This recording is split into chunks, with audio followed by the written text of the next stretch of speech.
Fort Myers and Sanibel. Find your island, find your warm white sand beaches. Find the moments that always end too soon but become memories forever. All you have to do is visit FortMyersSanibel.com. Ryan Presley, new pitcher for the Twins, new broadcaster. Here's Corey Probus. All right, Danny, thank you. Twins on top 3-2. As he mentioned, it is Presley pitching and Daniel Murphy is the batter. Brian Dozier stuck around for another half inning. We thank him for doing that inside the Twins' third base dugout. As Presley comes home 0-1, Murphy lofts one foul back behind the plate, 0-2. Some other big picture topics I wanted to bring up with you, leaving the Twins and your numbers and all that alone for a second.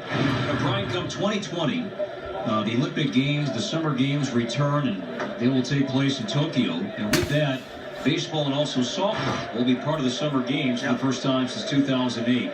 Could you see a scenario anywhere where Major League Baseball would say, let's pause our season and allow you guys to play if it would fit for Team USA in the Summer Games? As Murphy strikes out swinging on a slider, so 1 out. Go ahead, Brian. Yeah, you know what? There's a lot of things involved with going down that road as far as pausing the season, obviously with the collective bargaining agreement and negotiate all that kind of stuff. But at the same time, I think it's great.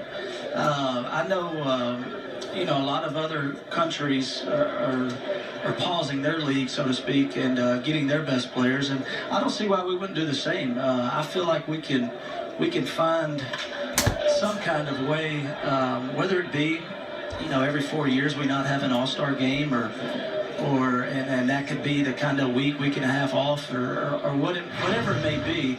But I think it should work out. I believe we should. We should find a way to make, obviously, international play, especially in the Olympics, pretty exciting, and send our best players over there.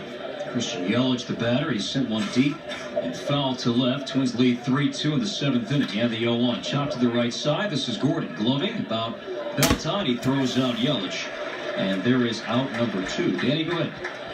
Well, I just think that's kind of tough to do because what happens, I think you're asking to stop the season for whatever, 7-10 days. That's a lot of ball games that aren't going to be played around the country, and that's a lot of revenue that I think the owners are not willing to give up. That, to me, is the bottom line there. Yeah, and, it is a business, and unfortunately, that kind of thing, and you look at the bottom line and whatever. But I just still think that there's a way in order to, I might be getting ahead of myself or whatever you want to call it, but the fact that in order to, whether it be the owners still get part of the revenue for the Olympics, or whatever it may be, and but I feel like fans would love to see that. I know the Classics is a really good thing, and obviously this year coming up and are going on right now, obviously, but I feel like it can even take a step further. Alex Bregman of the Astros sends one to right near the track. Playable, caught by J.B. Shuck. And with that, the inning is over. Ryan Presley works a 1-2-3-7. Brian Dozier, always appreciate the time. We'll catch up more as we kind of move along now. Brian Dozier, we thank him for his time. We stretch in Fort Myers. Twins on top 3-2 on your home for Twins baseball. In for his time. We stretch in Fort Myers. Twins on top 3-2 on your home for